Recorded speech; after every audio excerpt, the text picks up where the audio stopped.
بسم اللہ الرحمن الرحیم۔ السلام علیکم عزیز خواتین و حضرات، میں ہوں محمد خزام عاشق اور آپ دیکھ رہے ہیں میرا یوٹیوب چینل جس کا نام ہے گردش دورہ۔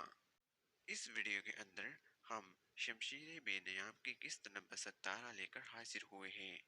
شمشیر بے نیام حضرت خالد بن ولید رضی اللہ تعالیٰ عنہ کی بے مثال شجاعت اور بہادری پر لکھی گئی ایک دلچسپ اور ایمان افروز داستان ہے جسے لکھا ہوا ہے عنایت اللہ التمش نے۔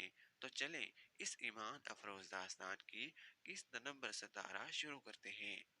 اس رات کی کوکھ سے جس صبح نے جنم لیا وہ مدینہ والوں کے لیے فتح و نصرت اور مسرت و شادمانی کی صبح تھی۔ ہر طرف اللہ اکبر اور خوشیوں کے نعرے تھے۔ سب سے زیادہ خوشی عورتیں اور بچے منا رہے تھے جنہیں چھوٹے چھوٹے کلوں میں بند کر دیا گیا تھا۔ وہ خوشی سے چیختے چلاتے باہر نکلے۔ مدینے کی گلیوں میں مسلمان بہت مسرور پھر رہے تھے۔ فتح کے اس جشن میں بنو قریظہ کے یہودی بھی شامل تھے۔ رسول کریم صلی اللہ علیہ وسلم نے انہیں امن و امان میں رہنے کے عوض کچھ مراعات دے رکھی تھی۔ ظاہر طور پر وہ اپنے آپ کو مسلمانوں کا دوست کہتے اور دوستوں کی طرح رہتے تھے۔ اہل قریش کی پسپائی پر وہ مسلمانوں کی طرح خوشیاں منا رہے تھے، لیکن ان کا سردار کعب بن اسد اپنے قلعہ نما مکان میں بیٹھا ہوا تھا۔ اس کے پاس اپنے قبیلے کے 3 سرکردہ یہودی بیٹھے تھے اور اس وقت کی غیر معمولی طور پر حسین یہودن یوحاوا بھی وہاں موجود تھی۔ وہ گزشتہ شام اہل قریش کی پسپائی کی خبر سن کر آئی تھی۔ کیا یہ اچھا نہیں ہوا کہ ہم نے مسلمانوں پر حملے نہیں کیے؟ کعب بن اسد نے کہا، مجھے نعیم بن مسعود نے اچھا مشورہ دیا تھا۔ اس نے کہا تھا کہ قریش سے معاہدے کی ضمانت کے طور پر چند آدمی یرغمال کے لیے مانگو۔ اس نے یہ بھی کہا تھا کہ قریش اس سے دگنا لشکر لے آئیں تو بھی خندق عبور نہیں کر سکتے۔ میں نے نعیم کا مشورہ اس لیے قبول کر لیا تھا کہ اہل قریش میں سے ہے۔ خدائے یہودا کی قسم تمہاری بات سچ نہیں ہو سکتی۔ کعب بن اسد نے کہا، وہ اہل قریش کے ساتھ آیا تھا مگر ان کے ساتھ گیا نہیں۔ ایک یہودی نے کہا، میں نے کل شام اسے مدینے میں مسلمانوں کے ساتھ دیکھا ہے۔ اس وقت تک اہل قریش کا لشکر مدینہ سے بہت دور جا چکا تھا۔ پھر تمہیں کس نے بتایا ہے کہ وہ محمد کے پیروکاروں میں سے ہے؟ کعب نے کہا، میں ایسی بات کو کیوں سچ مانوں جو تم نے کسی سے پوچھی نہیں؟ میں نے اپنے ایک مسلمان دوست سے پوچھا تھا۔ یہودی نے کہا، میں نے نعیم کو دیکھ کر کہا تھا، کیا مسلمان اہل قریش کے جنگی قیدیوں کو اب کھلا رکھتے ہیں؟ میرے دوست نے جواب دیا تھا کہ نعیم کب کا اسلام قبول کر چکا ہے، اسے مدینہ میں آنے کا موقع اب ملا ہے۔ پھر اس نے ہمیں مسلمان سے نہیں بلکہ مسلمانوں کو ہم سے بچایا ہے۔ کعب بن اسد نے کہا، اس نے جو کچھ بھی کیا ہے ہمارے لیے اچھا ثابت ہوا ہے۔ اگر ہم قریش کی بات مان لیتے تو مسلمان ہمارے دشمن ہو جاتے۔ ایک اور یہودی نے کہا، تم یہی کہنا چاہتے ہو نا کعب، مسلمان پھر بھی ہمارے دشمن ہیں۔ ہمیں محمد کے نئے مذہب کو یہیں پر ختم کرنا ہے ورنہ محمد ہمیں ختم کرا دے گا۔ کیا تم دیکھ نہیں رہے کہ یہ مذہب جسے یہ لوگ اسلام کہتے ہیں کتنی تیزی سے مقبول ہوتا جا رہا ہے؟ تیسرے یہودی نے جو معمر تھا کہا، ہمیں اس کے آگے بند باندھنا ہے، اسے روکنا ہے۔ لیکن کیسے؟ کعب بن اسد نے پوچھا۔ قتل، معمر یہودی نے کہا، محمد کا قتل۔ لیکن ایسی جرات کون کرے گا؟ کعب بن اسد نے کہا، تم کہو گے کہ وہ ایک یہودی ہوگا۔ اگر وہ محمد کے قتل میں ناکام ہو گیا تو بنو قینقاع اور بنو نذیر کا انجام دیکھ لو۔ مسلمانوں نے انہیں جس طرح قتل کیا ہے اور ان میں سے زندہ بچ رہنے والے جس طرح دور دراز کے ملکوں کو بھاگ گئے ہیں وہ نہ بھولو۔ خدائے یہودا کی قسم